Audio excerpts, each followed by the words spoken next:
Welcome to Burn the Ship. This is the podcast where we connect entrepreneurs and professionals that can help you go all in on your business. We talk to people that have walked the walk, talked the talk, been through all the things that you experience as a small business owner. Come on the show to tell us about those things so that we can apply it for ourselves.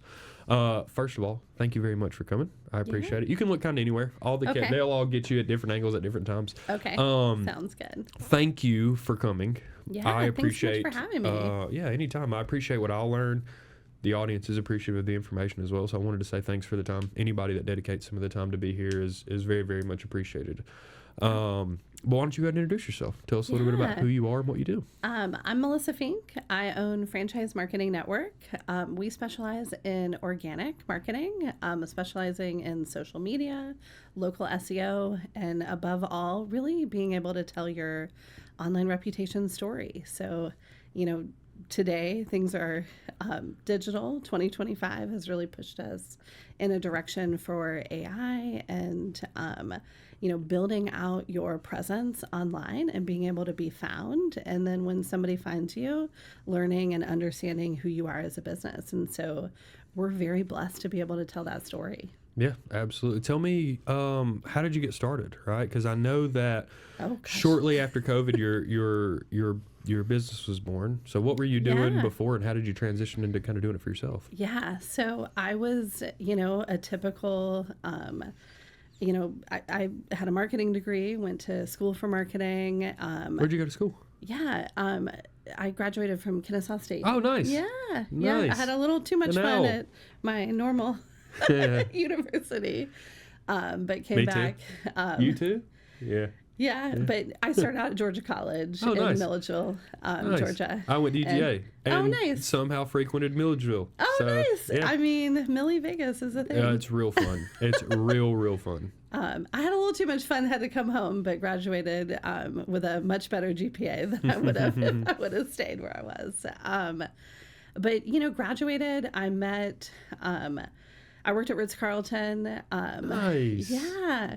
And I had the coolest job there, but I was a gift fairy. Oh, nice. Where I bought I'm familiar. For people. It was amazing. Nice. But Yeah, I had a friend of mine that was started out as a valet.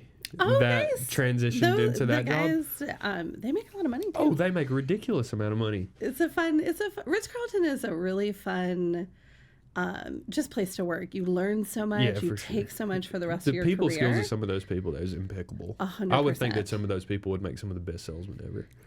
That and just everything. I feel like people that I've watched grow, it's amazing. But I met the area developer for Sport Clips at the time, and I was hired on. I was ready to come home and be closer to my parents, and got that job. So I started out working corporate marketing, at the bottom, and then really over a 20-year career grew into a director of marketing. And I had a boss that I wasn't getting along with for the first time ever in a 20-year career. Sure. And she made it so uncomfortable that I ended up leaving, and then I opened a partnership with a friend, doing marketing, selling marketing services, and working quite honestly with some of the franchises that I had worked with previously. Nice. And so, developing those relationships through the years, we were able to offer marketing services, and my business broke up with my my business partner. And happens. Yes, I'll never have a partner ever again. Yeah, it happens. But in Franchise Marketing Network was born, and, kind of the same story, like was able to look backwards on the franchisees and the small businesses that we had supported throughout the years. And they really rallied behind me to, help bring on new clients. And so it was just a God thing, relationship thing, and just super blessed to do what I do. And, I know we were talking earlier, but it was super scary, leaving corporate and, really making that jump to own your own business. But sure. We have grown slowly, month over month, year over year, over the last 4 years, and just so blessed with what we do. Nice. It's it's a fun story to be able to reflect on how succinct you can tell the story of that journey and how long it feels during the process. Mm-hmm. You know what I mean? Mm-hmm. There are there are moments where the shape of what you're doing changes. And I think maybe the lesson there is to be okay with resisting the uncomfortability. You know what I mean? Like if you're not comfortable in the space that you are, or you're not finding that thing feeding you what you need it to feed you, there's really not a risk. There's only up for finding other options for that. Now to decide that you wanted to take the business owner route takes an incredible amount of bravery. So tell me about those early experiences. What was going well? What was really, really hard? Like, what did you not know before you walked in on day one? Yeah. I mean, I had supported small business and franchisees at the corporate level for years. And I had no clue what they were dealing with on a daily basis with just everything with owning a business. You mentioned like expenses, like who knew that it was so expensive to be in business? And there's just so much. It's, you feel like, you're holding up a tray with a million things on it and everything's spilling, from a, hiring to training to, for me, I'm such a control freak. So like even being able to let go, of some of the job duties, like what a hard thing for me to do. I remember in the beginning, I wanted to do it all. And so really being able to, I remember making that first hire. I was so scared because I was scared of the labor. I was scared of the, what if they don't do a good job like I am? I'm so... The cost, the perception to your brand, I mean, all of those things, it's a big risk. Yeah, exactly. Is that person still with you? She is not, but she has gone off to do other things. So she was an awesome. Amazing thing. Yes, Oh, absolutely. Yeah, that's awesome. Yeah, and I mean, even our team today, and I know it's so controversial these days to say, oh, our team is like family, but, I really feel like the team we have now, we all just love and support each other. Sure. And, I also think that's part of our story too, is, I worked great jobs, had great bosses up until the very end, which was a really chaotic and crazy last experience. But, one of my goals with owning a company was I wanted a little bit of work-life balance for me. I've got young kids. And so it was funny when I started. That's funny for you to say, because I'm seeing the way that you say that. And I think when you first made that decision, you wanted a lot of work-life balance. And then you figured out that there's only so much to have with the decision that you made. Yeah, I get it. We're tempering our expectations in the past. I thought I'd be able to get my kids off the bus 5 days a week all that. Like that was the goal. And, I mean, I can of course attend, certain things and maybe get kids off the bus one day a week. But yes, it is, business ownership is it's so freeing, but it's also, I think when you care so much and you are so dedicated to who you're working with, what you're doing, and, performance. I mean, we're in marketing, performance, ROI, ROAS, so important. Really having that kind of on your shoulders, I think is something that if you don't own your own business, sometimes you don't know the weight of that. So I think I underestimated when I was kind of getting into the business world how hard it is to feel like you have everything, like you're doing everything. Like it always feels like you're forgetting something. And it always feels like, not really that there's a fire to put out, but it always feels like there's something that you could be paying more attention to. And it never goes away. Like it's not something that you can triumph over with anything more than agonizing amounts of time and effort and energy over your business until you realize that the system and processes and the things that I do on a daily basis is really what determines this level of anxiety that I have about not having done all of the things that I needed to do. And so for people that, kind of suffer from that mentally, you're not alone. We all experience those things. It's really, really, it will make you very, very anxious trying to figure out, did I do all the things that I need to do to make my business successful? And the answer is probably no, but that's okay because nobody else did either. And it's very, very hard to know all of those things that you need to do. So you kind of have to approach business ownership with a little bit of grace Oh, to yourself. You know yeah. what I mean? There comes a lot of that, but some diligence and attention and I even think, having the right resources. I for sure, remember for sure. feeling that first, especially 6 months, even a year, like you're like feeling very chaotic, and then you grow into the business and you find tools that help you. Like I work with Motion to help me from a task management perspective, or like Microsoft Planner, things like that, or like for our business, like being able to find the right social media, Google Business Profile post, like scheduling tool, or we can localize content. And so really finding those Sure. type of resources was also like super freeing Yeah, for me. absolutely. But then It's time extensive up front, yes, but once you to get find set the up. things and once that you've really like integrated them into your process, dude, it is very freeing. Yes, It's like when you give your kids to their grandparents on the weekends, like it's that type of level of like, oh my God, I don't even know what to do with all my time. Yeah. Yeah. It's really, really cool. It's a cool experience. I think everybody kind of goes through that eventually. Like everybody that gets to that point goes through that. Oh, now I feel free. Now I feel really good about my business. And then becomes the second issue, which is like, okay, how do I grow this thing like it's being, fed steroids every day? I think Which it comes with a margin. whole nother group of anxiety and issues potentially that you have to pay. Like your first hire, you know what I Yeah. mean? Like that's a scary thing. Yeah. I mean, issues, opportunities, all of that. I remember, being in a place in the business and saying, my margins are really low. Sure. Am I charging enough money and all of this? And so really, I'm a creative person. So leaning into accounting and taxes and all that unfun, Sure. things was hard. But I remember when I started getting all of my accounting, and like I got a great accountant, and she really helped me from a margins perspective, like know what's working, what needs to be leaned into. And so between that and then also staying on top of all the different changes in marketing, like really help us continue to grow and prosper. Sure. And so Absolutely. Yeah, it takes a village for sure. It takes a network of people. It's not easy. So what about now? What's the state of the union like now? Are you guys still kind of in that growth phase? What is just killing it for you guys, and where are you still working on things? Yeah, definitely. Our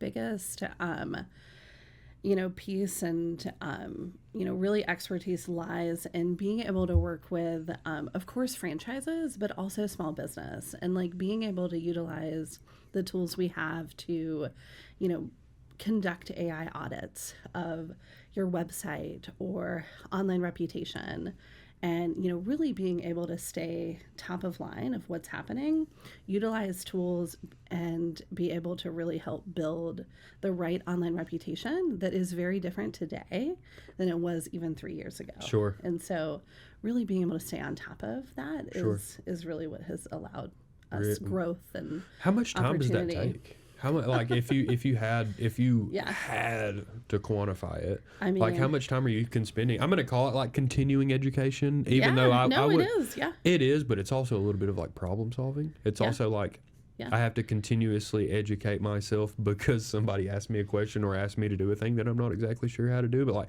how long do you spend on a week, month, year trying to figure out what to take, what to leave? Yeah, and in marketing, there's so many opportunities. And, really at the end of the day, it's looking at who our current clientele is, which is mostly franchising, small business within home space, people that are going into the home for consultations.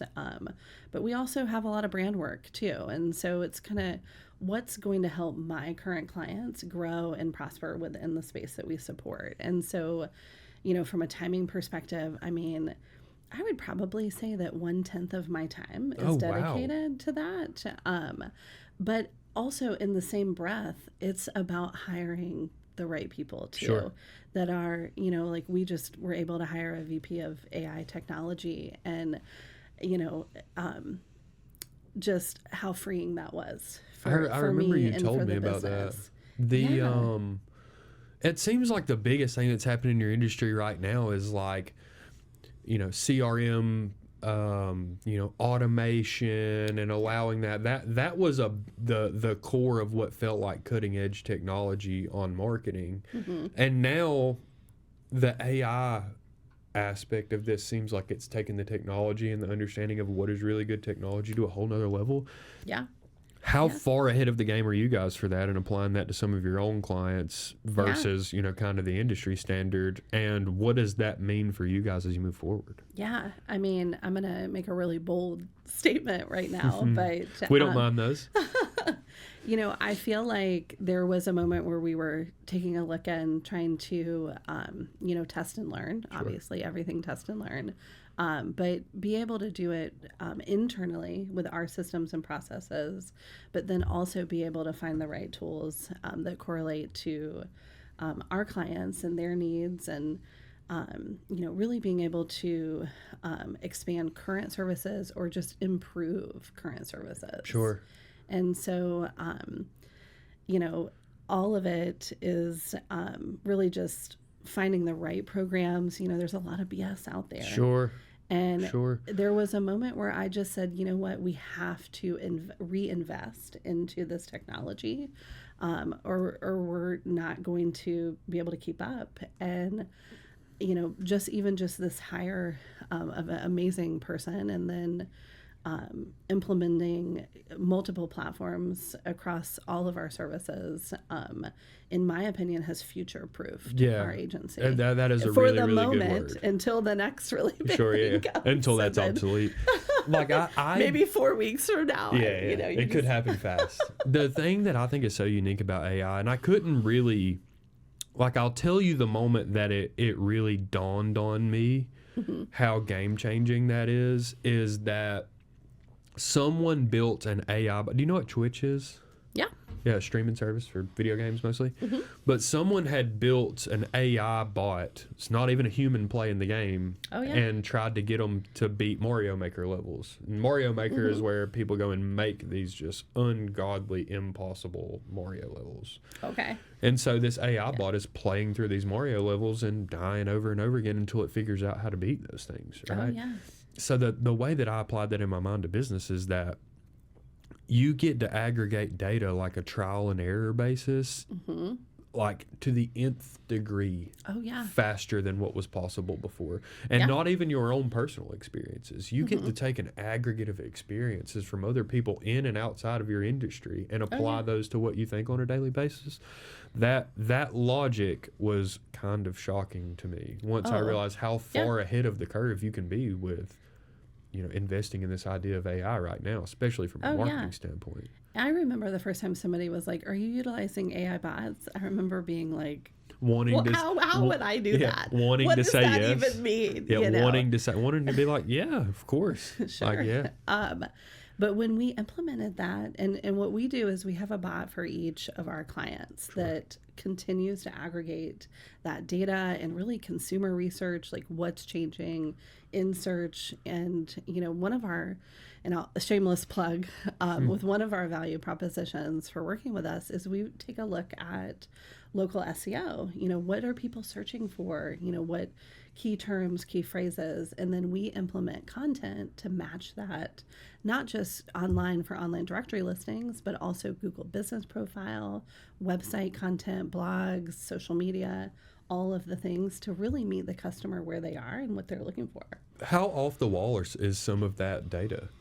Do you find that people are searching from things that is like completely against your own internal logic? 100%. Really? Every time, actually. And I have learned, and of course I learned this throughout my, even when I was in corporate, is you're not always the average consumer. Absolutely. And so really knowing that my opinion is important to me, but it's not important to 100%. Driving the right audience and clients to my clients. And so, I'm going to use an example of yesterday. So we were utilizing the AI bot to write a proposal, and it got so granular that it created an AI avatar that was human-like, looked just like almost like a headshot of somebody, and it was like multiple people of this is your custom audience, and based on like age demographics and everything, it was like 5 different people, and it shows you what images they search online. I mean, it just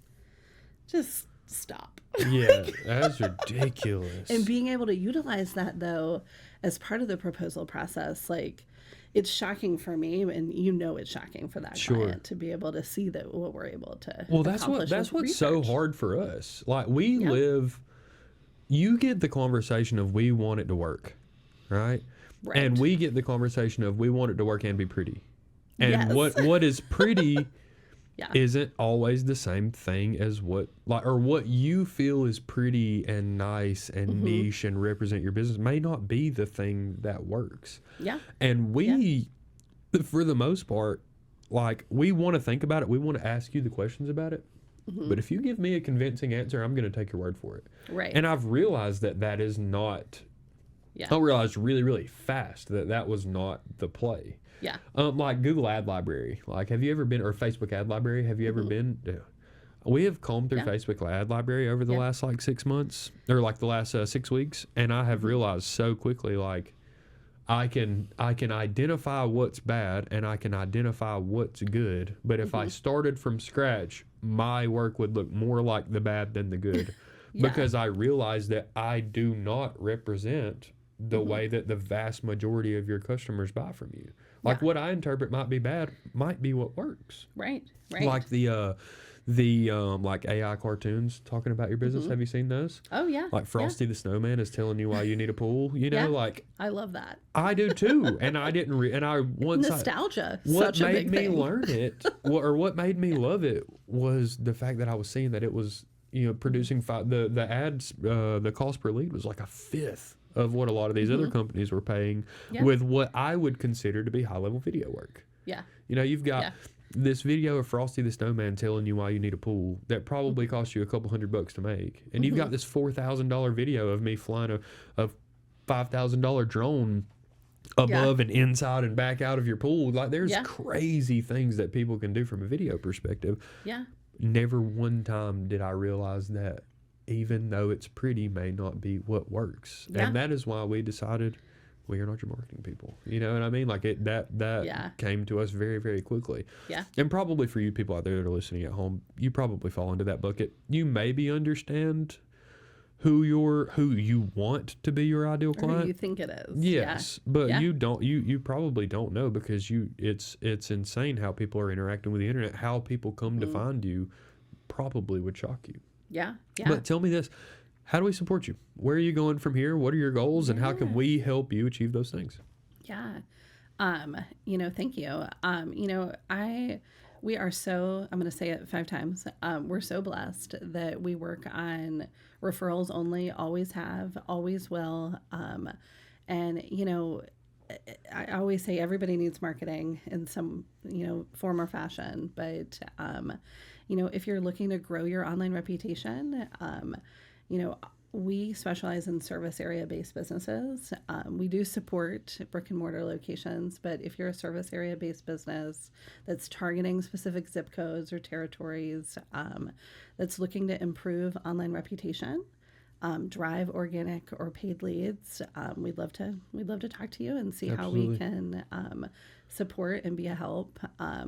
We're always going to come in from an honest perspective. We're always going to have an honest conversation with reality, with what, we can do, what we want to do, and, really build that right marketing plan and strategy. Yeah, which absolutely. is different for everybody. And what maybe are a couple of the common misconceptions? Because I think that I fell into this bucket as the guy that, like, crossed myself out of hearing an offer like that apply to me. It's like, oh, I don't have $20,000 a month to apply to my marketing budget. That doesn't mean me. Like, what does your average client look like? Like, where are people when they decide talking to someone like you is beneficial? Yeah. I mean, we've, to be perfectly honest, we've met people, whether it's, hey, I'm thinking about starting this business, or, hey, I've got 3 franchisees and I've got some additional franchise contracts in the platform or in the horizon. on the horizon. Sure. You know, what can you do to support us from a local area marketing perspective versus like a national ad fund perspective? And so, and then we've met people that are doing $2-3 million a year that say, hey, I want to do another 2 or 3 million. Like, you know, how can we plug in and really lean into what we're doing? Sure. And so, you know, being able to leave corporate and do what I get to do, I have such a heart for small business, and I have a heart for people that are doing the same thing and maybe leaving corporate and starting their own business, or maybe they're leaving corporate and purchasing a franchise that, you know, as it sits today, I'm super lucky where we are. You know, online reputation is not going away. Sure.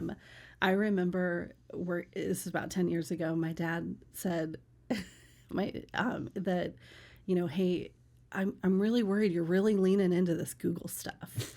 And, you know, what if this is not a long-term play, Melissa? Like, I remember I got certified in like Google AdWords, Google Business Profile, and all of that, you know, 10 years ago. Crazy. And he just, you know, he's passed now, but you know, it's such a big thing, such a big thing. And Absolutely. So, but I think about that all the time.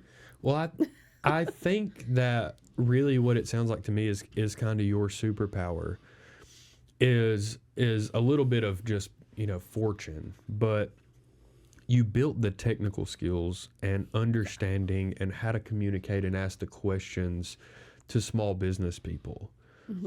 And then later in life kind of forced you to build this understanding and relation of how business people feel. Yeah. Right? Yeah. A lot of the time I think it happens backwards, is that people see a problem and try to solve it. They see that, oh, maybe in my local area, the service companies around me are not really doing a good job marketing because there's not a solution to provide there. I'm going to be the person that provides that solution.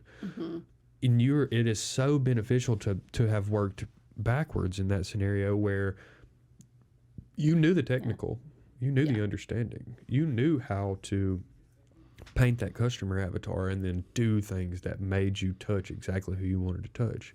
Yeah. But later in life, you became a business person through necessity, and that made you relate to those people from an entirely different capacity. 100%. So for you people out there, like, your marketing people should be able to relate to you in that capacity. And I don't think you're going to find someone that does that the way that you do it. Yeah. The business people earned your respect because you had to go through the same things that they went through when understanding their business. That's why you speak their language. Yeah. That is why you understand what they want. It's not your technical acumen and I'm so good at my thing that you should apply it to your business. It's that you've been there. Yeah. You've absolutely been there. And that is what makes you understand that, hey, I want to help these business people solve these problems to the best of my ability in an affordable and effective way, because I know what I felt like when I was there. And that is a beautiful beauty. That is what you're blessed with. That is your superpower. It's a really, really cool thing. I've got one more thing to ask you. Yeah. If people in the audience want to buy something, if they want to send you a referral, if they want to promote your business, if they want to share the podcast with their friends, how do they find you? Yeah. So I encourage everyone to check out our website, www.gofmn.com. They're welcome to email me at Melissa, MELISSA, at gofmn.com. FMN, like Franchise Marketing Network. Right. Yeah. So thank you again for coming. I really enjoyed this conversation, and I think that I say it all the time, marketing is like a language, and some people have to be willing to learn that language and some people don't. But, you know, learning your broken marketing language is probably not the most beneficial thing to you. The worst thing that you can do is feel empowered from a marketing perspective and still really not be knowledgeable about your own internal needs from a marketing perspective. Yeah. I highly suggest people go have a conversation with you, especially if you have an applied marketing budget and you don't know what your marketing company is doing. Or have a ROI or ROAS, return on ad spend. You really need to understand what your dollars are turning into after the fact and what goes along with that process. So I think you're going to be a really, really good asset to the people in our network, the people that we're doing video stuff for, the people that are watching this podcast. I look forward to circulating it to the best of our ability. So thank you for coming again, and I look forward to doing it again. Yeah, absolutely. Thank you for having me. Yeah, anytime. All right, burn the ship.